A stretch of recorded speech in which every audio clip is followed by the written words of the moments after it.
Paire majeure du Forex, tour d'horizon technique et global macro, dollar américain, yen japonais, livre sterling, franc suisse, dollar australien, dollar canadien et euro, c'est parti.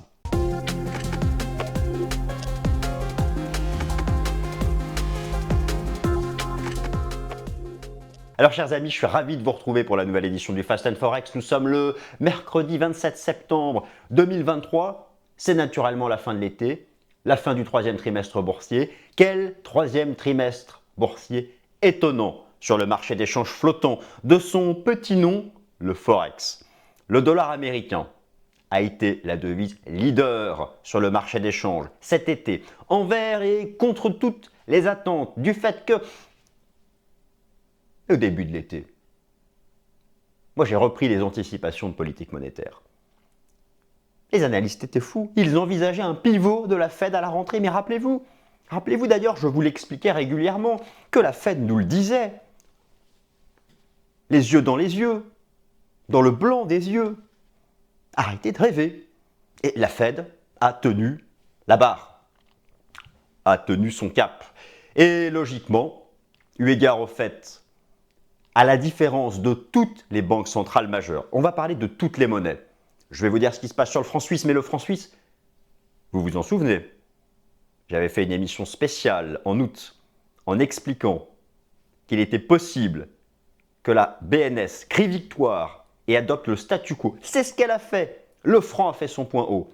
Le rebond de l'euro CHF, de l'USD CHF, du GBP CHF, du CAD CHF. Bon. Le yen, le dollar australien, le dollar canadien, l'euro, toutes les banques centrales, hormis la Fed, ont laissé entendre, laissé supputer, supposer entendre qu'elles auraient peut-être atteint leur taux terminal. Mais en fait, qu'est-ce qui se passe? L'Allemagne est en récession économique. La zone euro est en pré-récession technique. Le Royaume-Uni est en pré-récession technique. Le Canada est en pré-récession technique. L'économie américaine, elle, continue de croître à, on dit, un rythme modéré. C'est vrai que les récentes statistiques américaines n'en montrent toujours pas, ne le souhaitons pas, mais on se dit que ça va arriver quand même, de dégradation du marché du travail, même si des prêts agrégats de l'emploi le suggèrent. Mais bon, ça je le traite dans le Top Gun. Au final, la Fed est plus ou moins la seule des banques centrales majeures à, alors déjà, ne pas... La Banque nationale, elle crie victoire. Alors, la semaine dernière, la Banque nationale, rappelez-vous, la Banque nationale suisse, bien sûr, pour les francophones hors de Suisse, la Banque nationale suisse, tout le monde attendait qu'elle relève son taux à 2%. Elle a mis le statu quo et elle nous dit qu'en l'état, c'est fini. Elle nous dit que sa politique monétaire a été bien transmise à l'économie, qu'elle a réussi à brider l'inflation. Bon, la Fed, ce n'est pas tout à fait le cas. La Fed, non seulement, elle nous dit que potentiellement, sa cible d'inflation, je vous rappelle, ramener l'inflation sous-jacente sous 2%, ne sera pas atteint avant 2025, voire 2026. Bon, ça change tout le temps. Vous savez, dans un mois, ce sera peut-être différent. Mais là, je vous dis l'état actuel. Et ce qui explique que le dollar a fait 3 mois de rebond. Alors d'ailleurs, le dollar a rejoint des seuils techniques de short squeeze. Va-t-il échouer? Va-t-il reverser au contact de cette frontière technique dont nous avons 1000 fois parlé, les 106 points du DXY, ou pas? Cette semaine qui voit la mise à jour encore de l'inflation aux États-Unis selon l'indice des prix PCE, qui est le plus suivi par la Fed. Écoutez, on va faire plein de choses. Là, on ne fait pas que le dollar. J'ai voulu traiter, voilà, tout est là. Tout est là. Je vous ai fait une synthèse. D'ailleurs, on va commencer par la synthèse. Je vais vous faire une synthèse monétaire et globale macro. Donc pour le dollar, bien sûr, pour le Japon et son yen, pour le Royaume-Uni et sa livre sterling, pour cette bonne vieille Suisse et son CHF, puis on va voyager un peu. C'est quoi 15-18 heures de vol, on va aller en Australie et on va parler de l'AUD.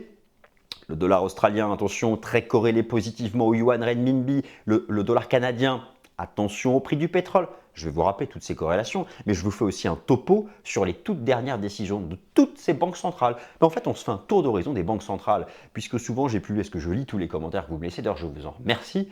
Et je vous remercie aussi surtout pour les likes. Vous savez, les likes, les youtubeurs, ils demandent souvent des likes. Alors, est-ce que je suis un youtubeur ou pas? Je ne sais pas, c'est un autre sujet. Mais les youtubeurs demandent souvent des likes. Mais vous savez qu'en fait, c'est vraiment, pour nous, créateurs de contenu analytique, c'est vraiment la clé pour pouvoir faire en sorte que ce contenu se développe, se propage et soit apprécié. C'est très important. Donc, et puis bien sûr l'euro. Ah, satané euro. 1,12, 1,06, boum, d'une traite. 1,0515, c'est le bord du gouffre technique. Qu'est-ce qui se passe? Qu'est-ce qui se passe? Lagarde, elle a dit que 4,50 était potentiel. Vous savez, la Banque Centrale Européenne, c'est la fédération des banques centrales nationales. Lorsqu'on écoute, même encore récemment, le gouverneur de la Banque de France, ils disent tous 4,50 c'est le taux terminal. Quasiment, presque, pas exactement comme ça. La Fed, elle n'a pas dit que 5,50 était son taux terminal. Peut-être, mais dans ces cas-là, si c'est 5,50, ça va le rester pendant un an. Mais il y a encore, allez, 4 chances sur 10 que ce soit 5,75. Après, il suffit de comparer la croissance économique au sein de la zone euro à celle des États-Unis pour comprendre la raison de tout ça. Mais ça peut aller très vite. Vous savez, beaucoup me demandent qu'est-ce qui peut inverser la vapeur sur le dollar. Alors, bien sûr, peu importe, chacun son positionnement. Mais quelle est la seule chose qui pourrait faire que le dollar arrête de remonter? Peu importe, là on n'est pas de savoir, on n'est pas en train de dire qui veut quoi. Simplement, quel est le seul facteur fondamental qui pourrait stopper net le rebond du dollar, qui a commencé, je vous le rappelle, mi-juillet. Il y a un seul facteur, un seul. Une stat américaine immonde, qui serait soit dans le secteur des services ou du côté du marché du travail. Et là, il réverse. En l'état, pour le moment, il n'y a ni l'un ni l'autre. Même si récemment, le PMI des services, selon Markit aux États-Unis, s'est approché de 50, il est encore au-dessus. Du côté de l'emploi, il y a toujours peu de nouvelles inscriptions hebdomadaires au chômage. Et alors, on verra le prochain rapport NFP. Là, ce sera, c'est la semaine prochaine. Ça va être tout le monde attend ce prochain rapport NFP. Donc voilà, écoutez, on attaque le tour d'horizon des paires majeures. Alors, chers amis, c'est parti. Tour d'horizon technique et monétaire des paires majeures du Forex.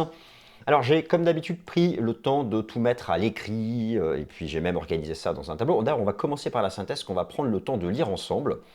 On va prendre le temps de la lire ensemble. Le plan, je viens de vous le donner, donc voilà, je ne vais pas le faire apparaître trop longtemps.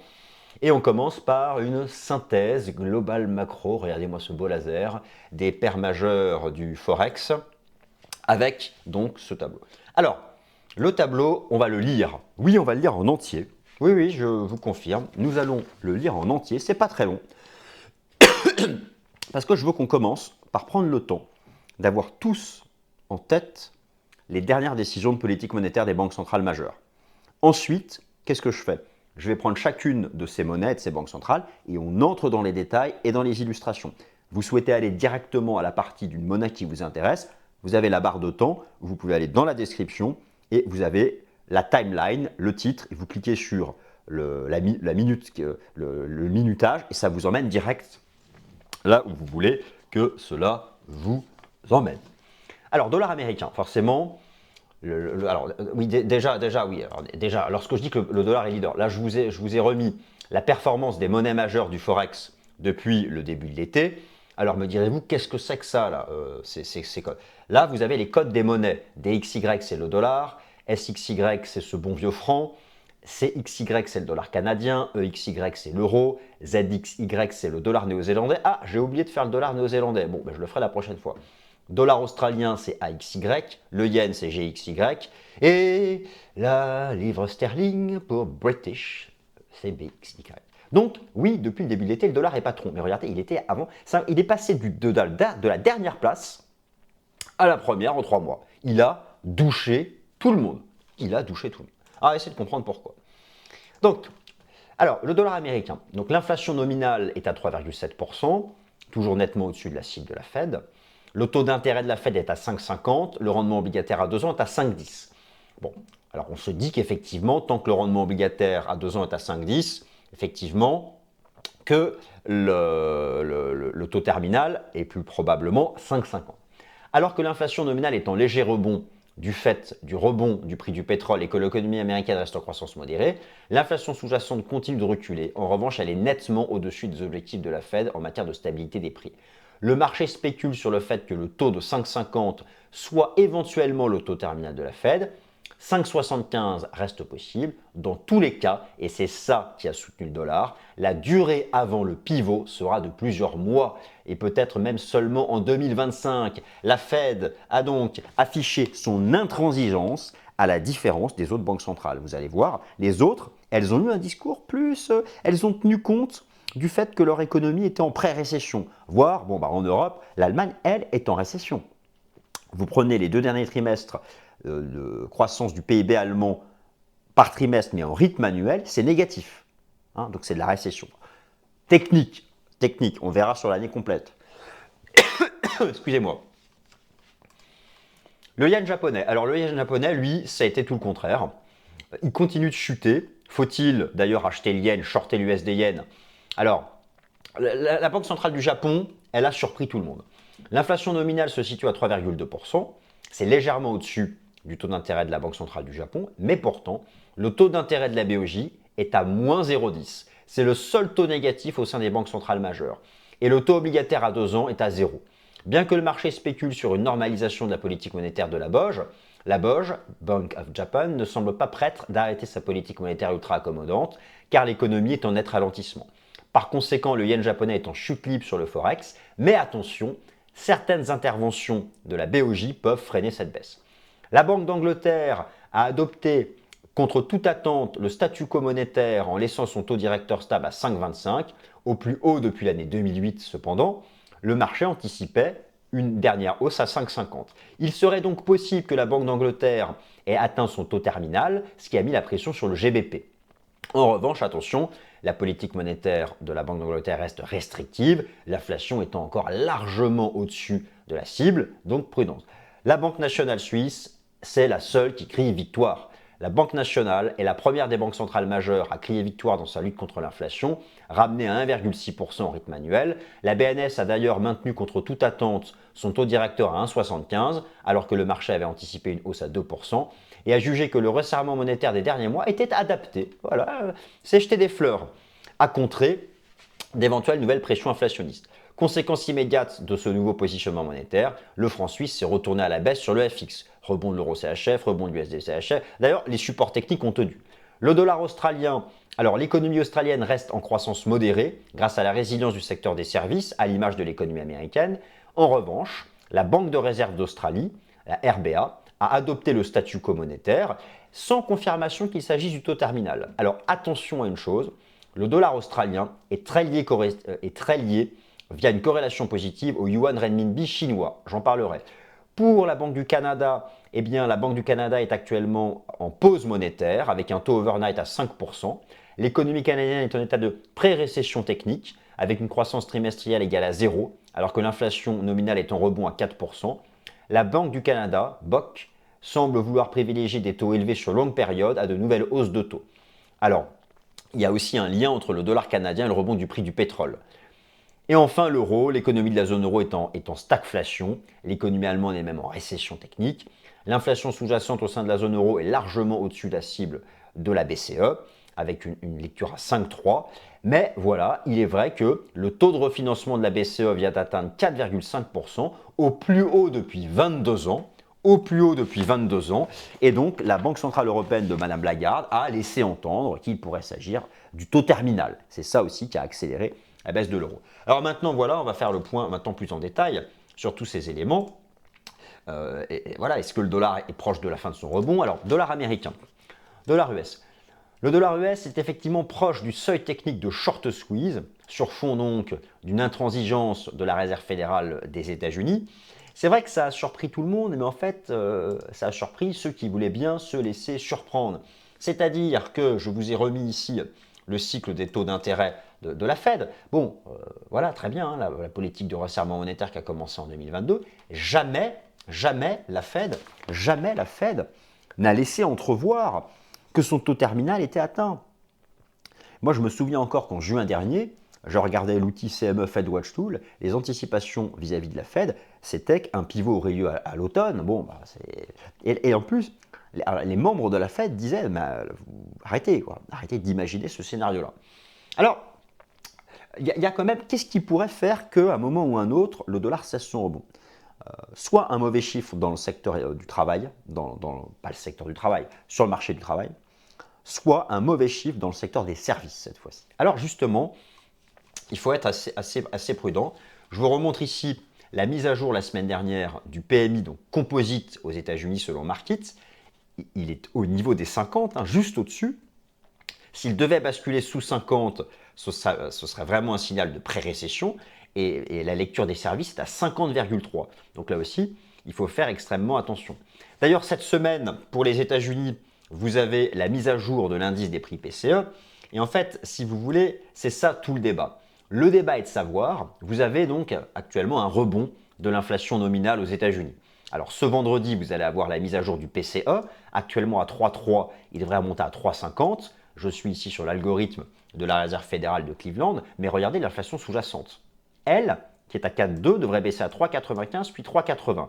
Certes, encore largement au-dessus de la cible de la Fed. Car il est vrai que pour le moment, le rebond de l'inflation nominale est uniquement lié au rebond du prix du pétrole, qui maintenant a une contribution largement positive.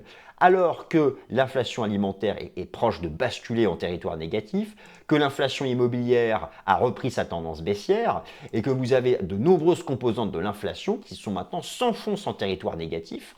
Donc en fait, c'est ça. Si vous voulez, tout ce rebond du dollar américain, basé sur le rebond de l'inflation nominale, basé sur le rebond du prix du pétrole, basé sur le rebond des taux du marché, eux-mêmes basés sur les nouvelles anticipations de politique monétaire de la Fed, ça repose sur du vent. Du vent. Enfin non. Le rebond du prix du pétrole n'est pas du vent. Il suffit d'aller faire le plein d'essence pour s'en rendre compte. Le rebond du prix du pétrole est artificiel. C'est ça que je voulais dire.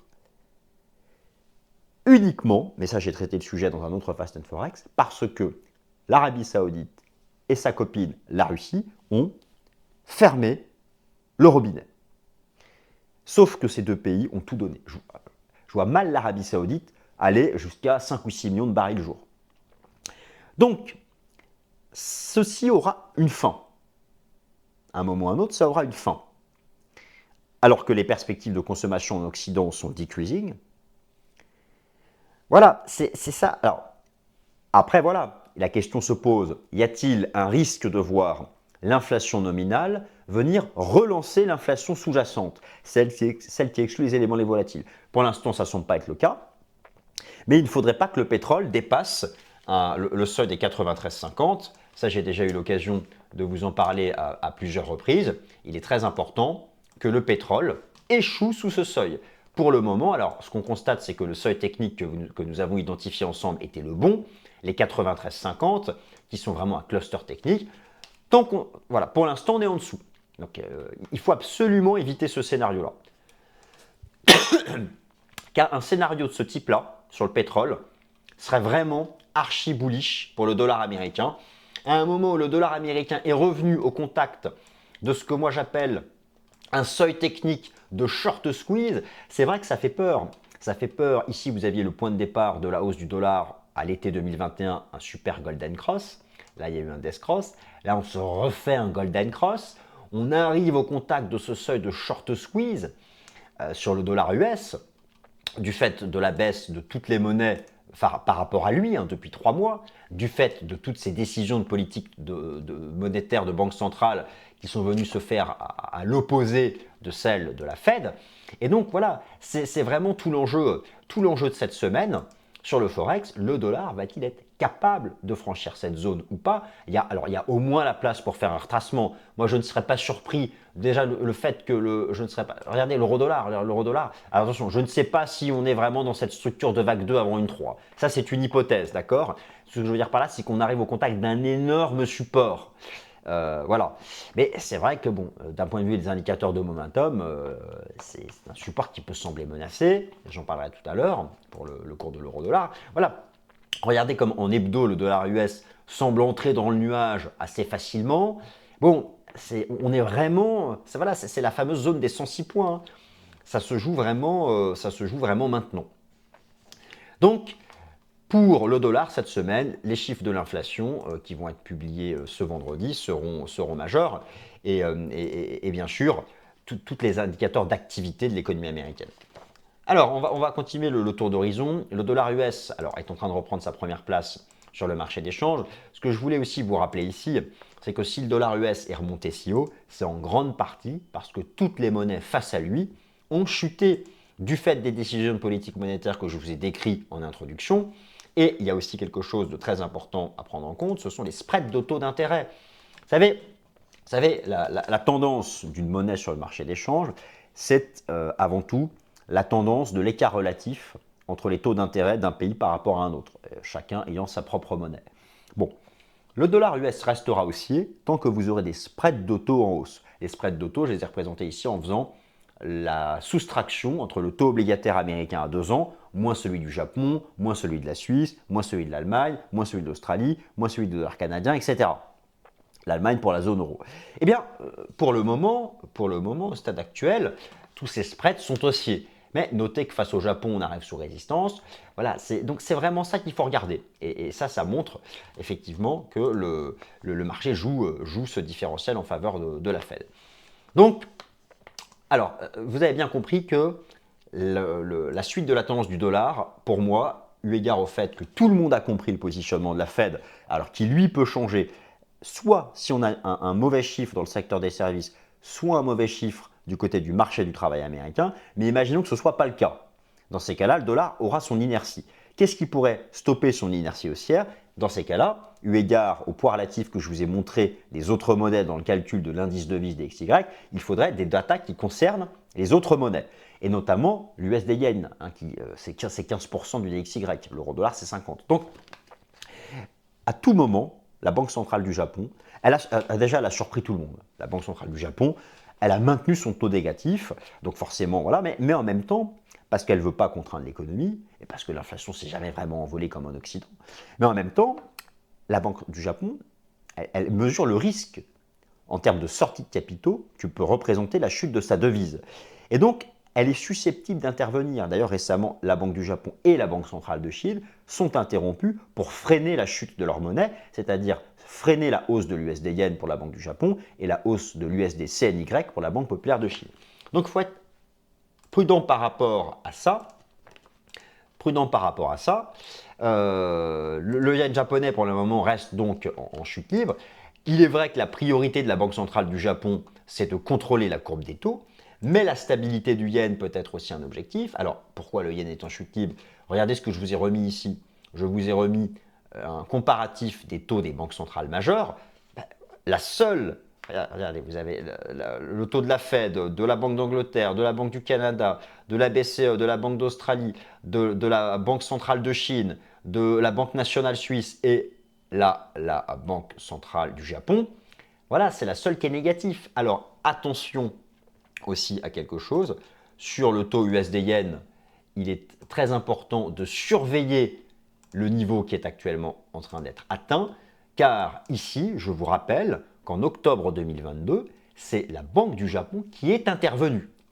Attention, regardez ici ce second graphique, vous avez en orange le JPY index, donc le JXY, il est revenu sur le précédent seuil d'intervention de la BOJ. Alors oui, c'est vrai que la semaine dernière, la Banque centrale du Japon nous a dit que ce n'était pas sa priorité le change. Et si le yen devait passer là-dessous, attention aux dégâts. Là, il y a déjà des pressions énormes sur le marché obligataire japonais. Des risques de sortie de capitaux. Donc moi, je ne serais pas surpris que la Banque centrale du Japon essaye de stopper l'USD Yen, ici, au contact de cette résistance. Peut-être pousser jusqu'à 152, mais voilà. Donc soyez prudents là sur le niveau qu'a atteint le taux USD Yen. La livre sterling, alors, elle, elle a cassé des supports. Elle tend vers un 20. Le taux terminal de la Banque d'Angleterre pourrait être atteint, mais attention, par les deux pivots, est largement prématuré, eu égard au fait que l'inflation se situe toujours à 6% au rythme annuel. D'autre part, le resserrement quantitatif se poursuit alors que l'économie britannique est en pré-récession économique. Et c'est d'ailleurs pour ça que la Banque d'Angleterre, que la BCE et d'autres ont laissé entendre que potentiellement leur taux terminal était atteint. C'est que ces économies sont en pré-récession économique. Alors que les États-Unis, semble-t-il, au regard des chiffres récemment publiés, en mettant de côté le secteur manufacturier, n'y seraient pas. Bon, mais ça, on sait que ça peut aller très vite et que c'est vraiment le débat des prochains mois et le débat de l'année 2024. Alors, sur le plan technique, le marché semble chuter en direction des 1,20. Vous savez, jusqu'à où baissera la livre sterling? Je vous ai mis ici un graphique assez intéressant. Je vous ai expliqué que la tendance des monnaies, c'est avant tout celle des spreads de taux. Regardez ce que vous avez sous les yeux. Vous avez en bleu le GBP-USD, donc voilà, ok, qui est en train de tendre vers les 1,20. Et vous avez ici en bougie japonaise le spread de taux entre les États-Unis et le Royaume-Uni. Vous voyez, USD 0,2Y moins GB 0,2Y. Et donc, vous voyez que la baisse du GBP-USD, c'est le rebond du spread de taux. C'est-à-dire que l'écart entre le taux américain à 2 ans et le taux britannique à 2 ans est de plus en plus en faveur de l'USD et maintenant il a plus 0,30 alors qu'avant il était négatif. Et donc voilà, le GBP-USD se stabilisera lorsque ce spread, vous pouvez le construire sur TradingView, donnera un signal de fin de hausse. À un moment ou à un autre, je pense que le GBP peut rebondir. Regardez où se situe l'inflation britannique. Donc attention, et donc le GBP-USD, c'est un couteau qui tombe, ok, très bien, mais là, vous avez un énorme seuil, le niveau des 1,20. Je pense que, alors il faut déjà, on va arriver en zone de survente, c'est encore un peu tôt, mais je ne serais pas surpris que dans cette zone-là, autour des 1,20, le marché finisse par se stabiliser et que des premières divergences commencent à apparaître. Alors le franc suisse, là, c'est complètement différent. La Banque nationale a crié victoire. Le CHF, mais ça nous l'avions vu ensemble, et j'en suis satisfait pour une fois, cet été, elle a crié victoire, elle dit qu'elle a vaincu l'inflation. Elle a maintenu son taux directeur à 1,75%, alors que le marché anticipait une hausse à 2%. Elle a jugé que le resserrement monétaire des derniers mois était adapté à contrer les dernières pressions inflationnistes. Conséquence immédiate de ce positionnement, le franc suisse s'est retourné à la baisse sur le marché des changes. L'indice franc suisse SXY a confirmé les signaux baissiers donnés au mois de juillet dernier. Je vous ai remis donc ici les signaux techniques baissiers qui avaient été donnés, ce qu'on avait vu ensemble sur le CHF Index ou SXY sur TradingView. Et là, il y a de la place pour baisser encore davantage, c'est-à-dire qu'il y a encore de la place pour que Euro CHF, GBP CHF aille un peu plus haut. Et là, vous avez donc les prévisions d'inflation de la Banque nationale, en rouge, les toutes récentes, en orange ou jaune, celle de juin. Et vous voyez qu'elle est très confiante maintenant pour qu'en maintenant son taux à 1,75, eh bien l'inflation durablement reste sous le seuil des 2%. Et donc c'est ça qui a permis au support de tenir. Je voulais vous mettre en évidence le fait que Euro CHF, alors on va pas parler de double bottom, hein, l'euro est sous pression. Double bottom, il faudrait déjà remonter à 1 et casser 1. Mais voilà, on me dit que on est dans cette logique de reprise et que voilà, je ne serais pas surpris qu'on essaye d'aller revenir sur les 0,97, 0,98. Ici, aller chercher par exemple la moyenne mobile à 200 jours, peut-être avec un petit retracement d'abord, mais voilà, on est dans cette phase-là. Regardez aussi le GBP-CHF. Le GBP-CHF, c'est un très beau range. Voilà, et je me dis qu'aussi ça pourrait vouloir tenir le bas du range. Donc en tout cas, je pense que oui, le franc suisse a fait son point haut et que désormais la Banque nationale est même plutôt satisfaite de le voir un peu se déprécier. À l'époque, hein, rappelez-vous, elle intervenait directement pour stopper la force du franc. Là, elle ne l'a pas fait, mais elle a adopté une communication pour avoir le même résultat.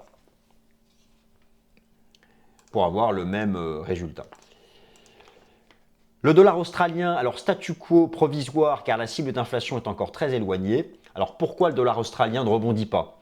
Alors déjà parce que le dollar US est fort, mais surtout, et ne sous-estimez pas ça, il y a une corrélation positive très importante entre le dollar australien et le yuan renminbi chinois. Or, le yuan chinois est largement mis sous pression par la politique monétaire ultra accommodante de la Banque centrale de Chine.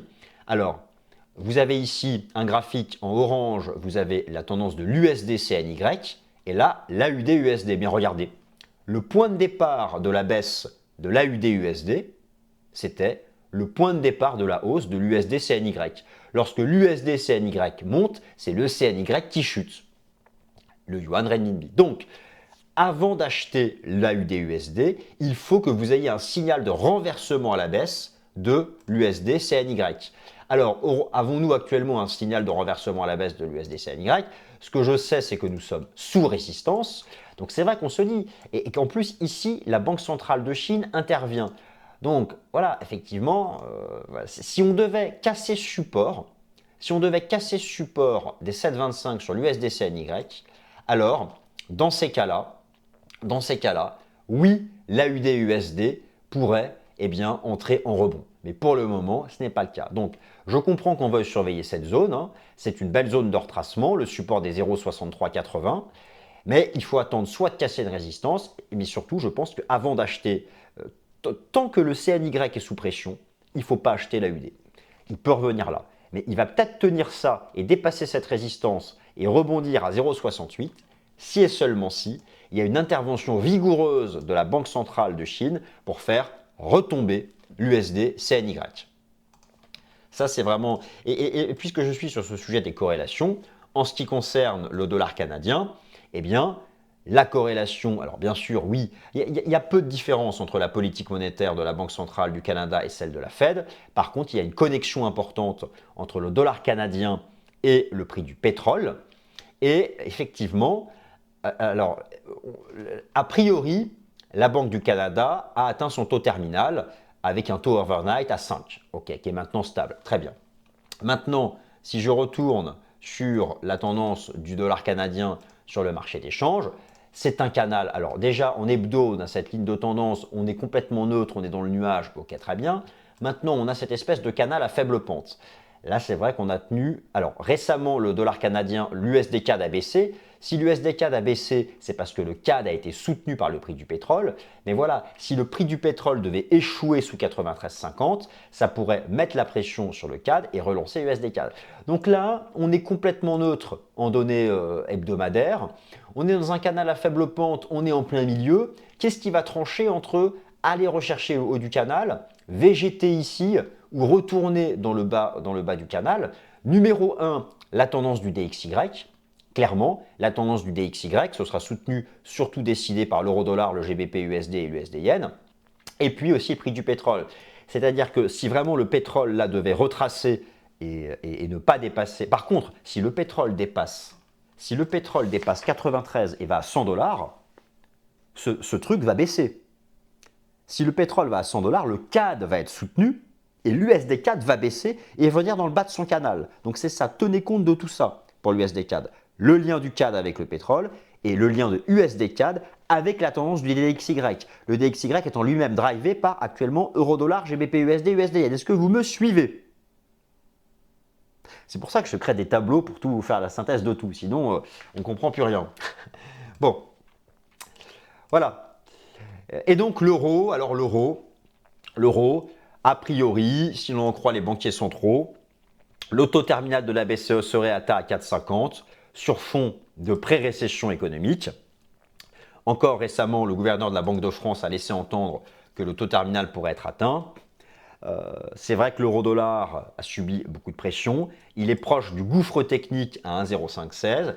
Les asset managers sont de plus en plus vendeurs. Je vous avais montré sur le rapport Covid Point of Trader cette structure en épaule-tête-épaule. Ici, je vous remontre la croissance trimestrielle de l'Allemagne en rythme annuel avec ses 2 trimestres consécutifs ici de croissance négative. Et donc, le cours de l'euro-dollar, là qui est vraiment, alors ça c'est une hypothèse, mais le cours de l'euro-dollar qui revient sur, voilà, c'est ce seuil-là, hein, c'est le, voilà, les 1,0515, ce seuil-là, c'est le bord du gouffre technique. C'est le bord du gouffre technique. Moi, je ne serais pas surpris quand même qu'on ait, dans un premier temps, des rachats de short sur ce seuil. Le marché est assez contrarien. Là, tout le monde est en train de jouer la poussée du dollar US. Comme le GBP-USD, voilà, comme le GBP-USD, pas encore tout de suite. Lui, on voit qu'il y a encore de la marge un peu.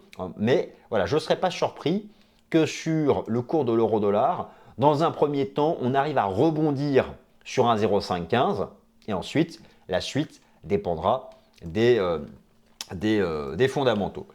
Voilà, chers amis, écoutez, ainsi s'achève ce tour d'horizon des banques centrales. Alors, forcément, j'ai tout traité, donc c'est à chaque fois c'était de manière succincte, mais j'espère quand même que je vous ai redonné quelques bases d'évolution récente du positionnement des banques centrales. Et bien sûr, j'espère que vous avez pris plaisir à écouter cette vidéo. Et quant à moi, je vous remercie de m'avoir écouté. Salut, merci.